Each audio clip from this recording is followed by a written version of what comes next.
I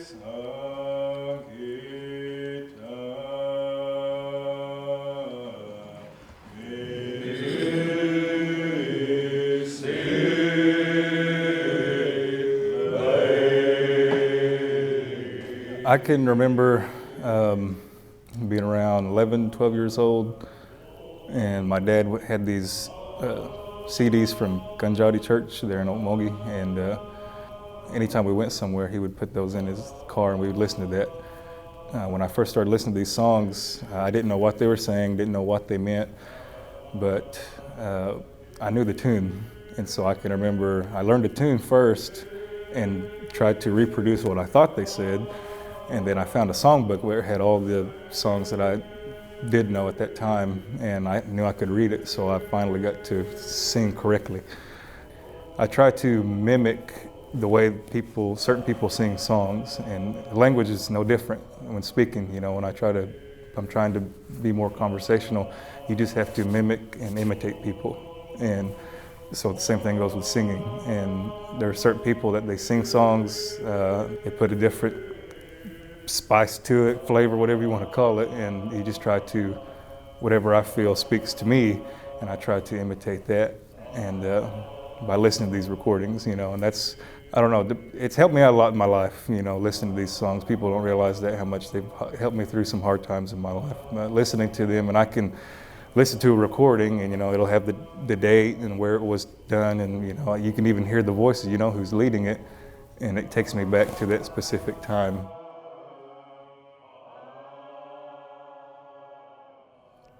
I know it's God, oh me changing.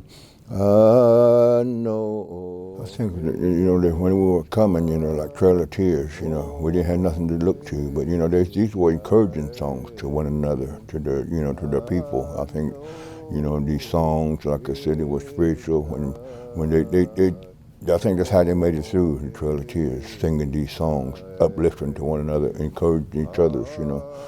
When you know these songs that we sing today, our elders used to tell us to go out in the woods, you know, pray, and even outside, pray, you know. I mean, you just pray, and you know, God will send you, He'll teach you these songs, you know. That's how I learned, you know, that's what they used to tell us, our elders. So I think, you know, this is, you know, these songs that we hear today, they're spiritual songs, you know. You might not understand it, but you hear people talk about, you know, how they feel the Holy Spirit, you know. Well, there's different songs. There's prayer songs, there's communion songs, there's funeral songs, you know. But today, we just sing them all, I think, today. You know, even not even the funeral time, you know, we get together, we just encourage one another with these songs. That's what, you know, today, you know. But back in the day, they had like baptism songs, they had, you know, different kind of songs for certain things. But today, we just sing them all, just encouraging, praising hymns, I guess you might say. What I remember from fasting, I think that's just kind of helped them, you know, build up their spirit to you when they, you know, and they always come and do forgiveness of themselves, you know, ask God to forgive them during the fasting time. That's what I remember, you know, they all had testimony, you know, asking God, you know, to forgive, you know, whatever what it was. And that's what, I think that's what they did for fasting, just to build up their spirit, you know, that's what I remember. As long as I can remember, and people, you know, I guess that's the way it was, you know, had women on one side, the men on the other side, preachers up front, you know. And communion time, you know, we get ready, we prepare ourselves. We fast before our communion, and then we ring the bell. Some churches have horns, you know, but our church, we have a bell. But, you know, like with church service, we get ready to prepare. Start service, we have one first bell, then we have, that's just to remind you that it's almost time to start the service, to get ready to go to the restroom, or just get ready to be in church when that second bell rings, and to ready to start, you know.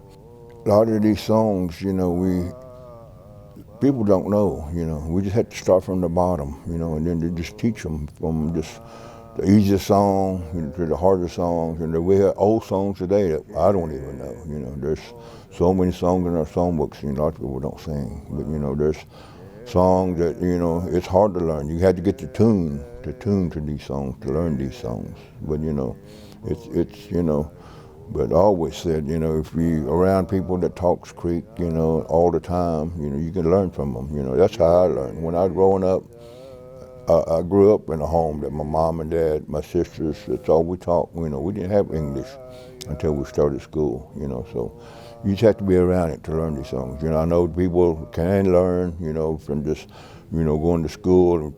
School teaches it, you know, if you have the desire to learn, you can learn it. But, you know, to me, I always think, you know, you have to be around it every day just to learn our language, you know, so people can learn, you know, they just be around it all the time.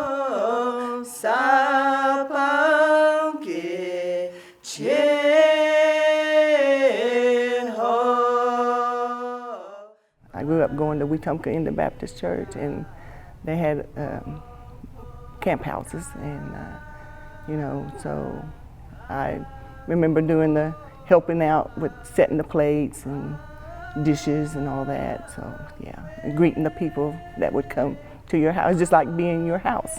I know I grew up going to church, you know, and I heard the songs, and when I finally accepted the Lord, I wanted to learn the songs. So I prayed about it, and I used to record the songs when I went, and plus my parents, they were a real inspiration to help me to sing these songs. So, and I kind of learned on my own too, and because you know you have to learn the alphabet of the songs to know the pronunciations of the words.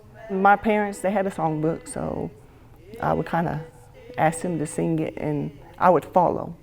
So that's how I kind of just learned the songs. You know, because we sing a cappella, you know, it's like saying a cappella. And once you start singing these songs, you just feel the spirit of the song, you know. The women's leaders they teach the other ladies how to represent themselves. And we kind of look at, see how they are doing as, because maybe one day we may appoint somebody to be a woman's leader, to step up as a role and just represent that.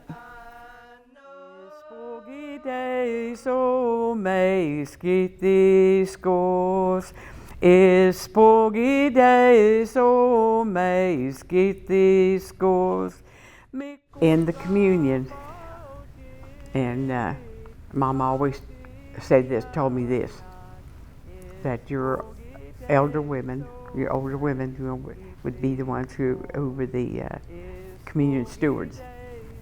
They would be the one who prepared the communion bread, the unleavened bread, and that and Mom always told me you do this at daybreak. All the time that you're preparing the bread, you're singing and praying while you're preparing that unleavened bread, and that you don't ever cut it. You don't use a knife to cut it. Said you always break it off, because that's the way they did it in Jesus' time. His body was broken for us. So when I think of broken, you have torn it, you know. So Mom said that's how, you know, they did that. They prepared the bread. It was the elder women that prepared that bread. And they were the ones also, when they got the communion juice ready, it was the women that did that. And they did it quietly, and they said, she always told me that children do not need to be in there, it needs to be in a quiet place. And so that's what we would do. They would gather at somebody's particular camp house, and that's where they prepared the communion juice.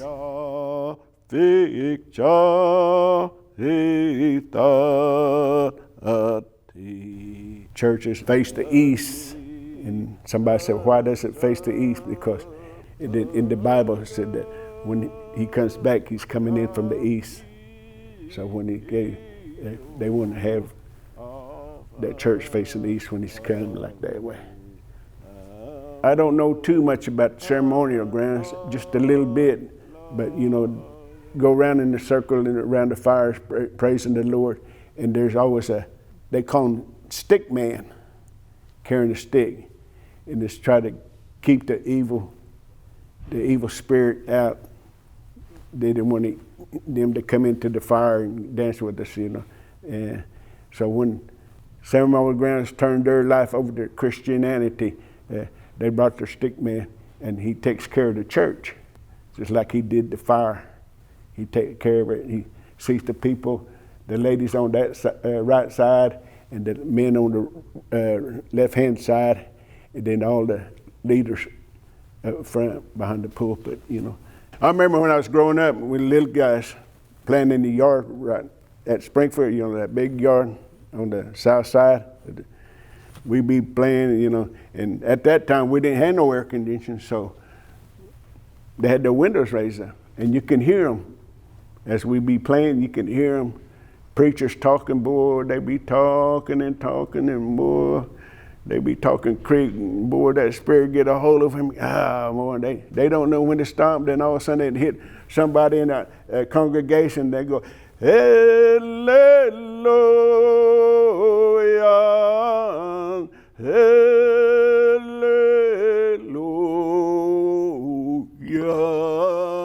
Hallelujah.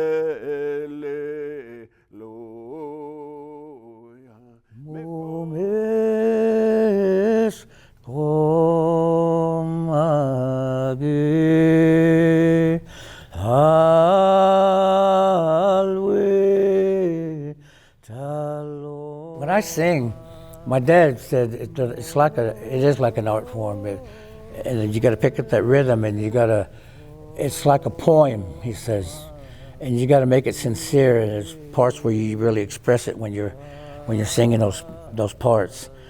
My dad also told me, he said, when you learn these songs are going to take you places, and they've taken me from Ashland and up to New York with these songs, and the stories that I tell to the Anglo people, that I said, you'll never see these in history books here, you know. These are from stories from the Trail of Tears that you will never hear. I always tell people, I say, yeah, I remember when growing up, the churches were full, but you know, that's part of that Christianity thing and our beliefs in it when we transited over to Christianity. The songs that we sung, and most of the songs were composed by the Trail of Tears. You know, we're going to that place. We're going to our new home. You know, we shouldn't look back. Look like that one song, Mvskoke, you know, endeavor and persevere, you know. But I'm a strong believer in the ceremonial grounds still. I am. Ceremonial grounds and the church is built on the same beliefs there. Because the preacher with the meekle, and you got your deacons, and you got your callers to go around. And back in the day, that's what they would actually do it that way. They would have a group and they would go all four corners and go out and pray out in the woods and then come back in. And I know back in the old days too, they still used hilliswood to wash off at the grave sites. They don't hardly do that anymore.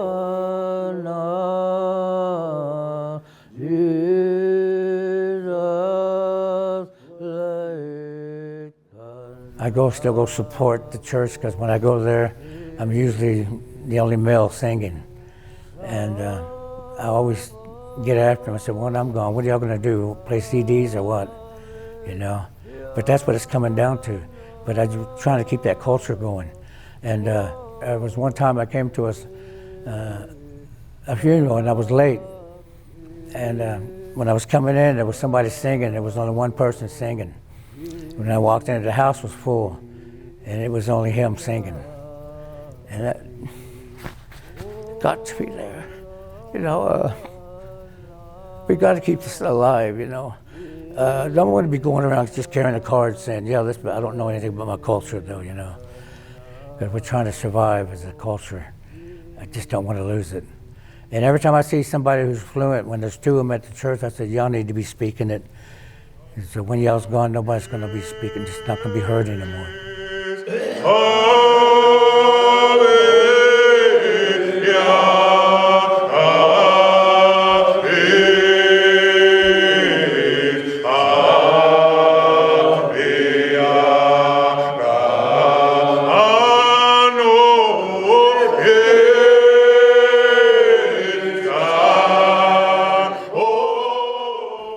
feel that in our church at Broken Arrow, probably around the mid-90s, our Muscogee hymns were starting to die out in our church. And I can remember as a young person sitting there and thinking, wow, we didn't sing one Muscogee hymn.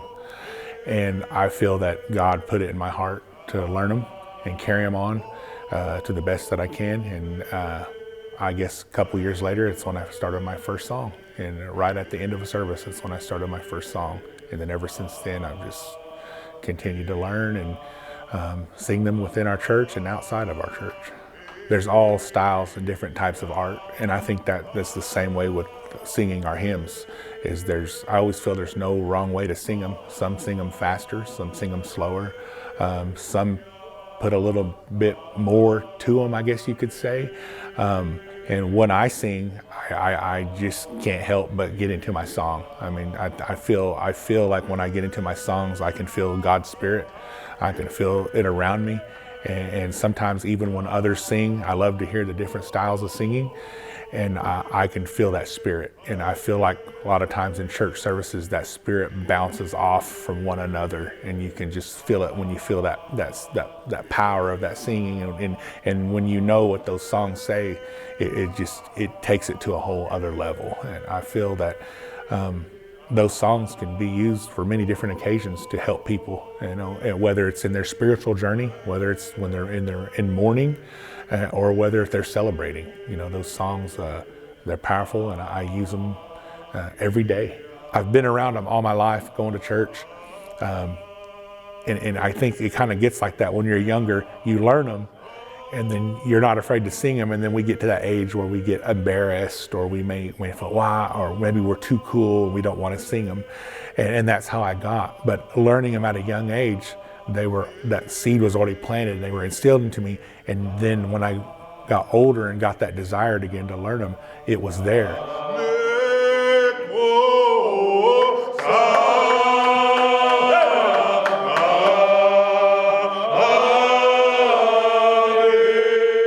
I just feel that our songs are very unique. There's nothing like them. Maybe I'm just playing favoritism, but when I hear our Creek songs, they're powerful. And I've heard other people mention that, other tribes say, I love the way y'all sing, and I love the way the songs are presented. I love the way how you get into your songs. And I don't think nothing of that, because that's just the way I sing. So I don't think of like, oh, I'm getting into my song. That's just, I let the Spirit lead. I let the Spirit lead, and I go from there. I feel why there's no instruments to our songs, I don't know, but sometimes really they're not needed. I mean, they're not needed. But other than that, you hear people clapping their hands, or maybe raising their hands, stomping their feet. During those songs, a lot of times people start exhorting. Besides having instruments, there's other ways during our songs that we praise, besides having a guitar or a drums or whatever other instrument. There's other ways that we make sounds, we make movements within our songs.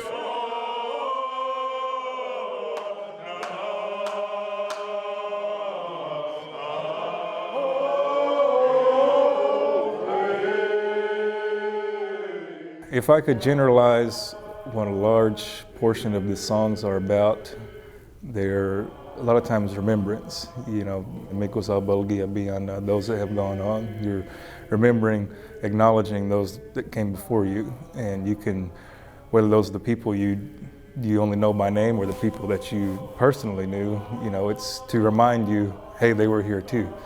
They struggled too. Hodosagi, those that were tired, those that were weak. But they endured, and that's the encouragement aspect of it. They made it, you can make it too.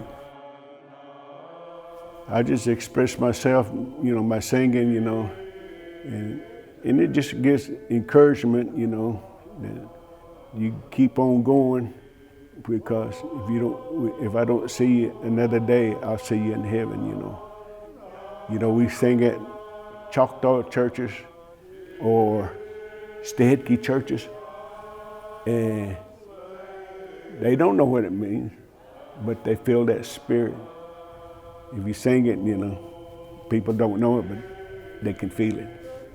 I do like these songs. They mean so much because you know that Mvskoke, the giver of life, gave these songs to us. He gave them to us. These songs that we sing today, they're beautiful songs. You might not understand the songs, what the words are, but just the Holy Spirit in the song, it touches you, gives you that good feeling. Young people, you want to learn these songs, go to church, and hear these songs, or get your CD, or get your songbook and just follow along. But, I've heard these songs when I was a child, and I grew up with it. It always sounded good. So today, young people, if they want to learn, they can. They just go to church and they just be involved in church, and they do the song that they hear, the spirit in it. They have that feeling, they want to learn. I think young people, they do that, they can learn. They want to learn, if they go to church, So. I always tell people those are some beautiful tunes that we have. Never thought I'd be singing them, but they come from the heart, when you sing them. They have to. If you only know what you're singing, it's more sincere. I always tell everybody, you need to learn that language. You need to learn that language,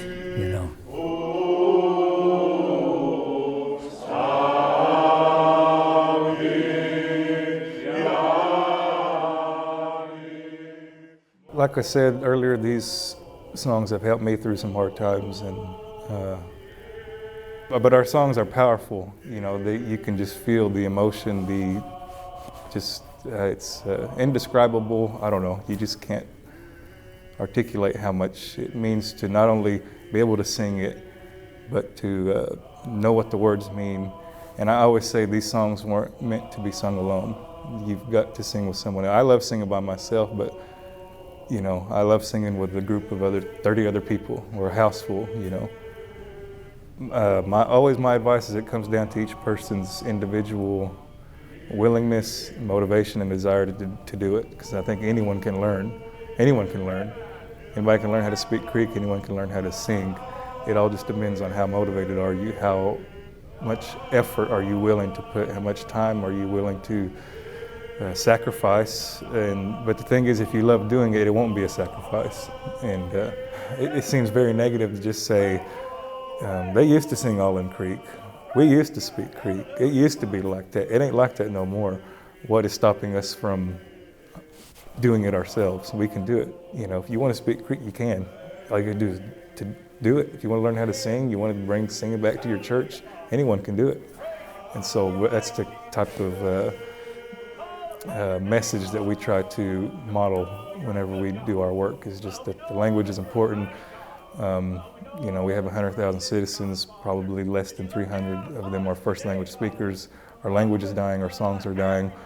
What are we going to do about it? Are we going to let it die? Are we going to watch it die? Because if we just sit here and talk about it, we're contributing to watching it die. So our work is just to try to help people kind of face them with reality of, yes, it is dying, but we can all have a part in saving it. Many bad choices and mistakes we have made, Father. That, Father, we know that you're a faithful God. We know that you're a loving God. And we know, Father, that your blood will cleanse us. We know, Father, that we can be redeemed by your Spirit, Father. And that, Father, just today, Father, that we can continue, Father, to move forward in our lives, Father, and not look behind us, Father. And that, Father, that we lift up our children. We lift up our churches. We lift up our tribe unto you tonight, Father, that your Spirit will be poured down upon them, Father. That, Father, that your favor will be upon us, Father, in the name of Jesus, Father. And regardless of our comings and our goings, Father, we would be blessed in the name of Jesus, Father. So, Lord, we just thank you, Father, for your favor. We thank you for your increase. We love you. We honor you. We glorify you, Father. And we just thank you for this time we could come and rejoice in your name. In Jesus' name we pray. Amen. Amen.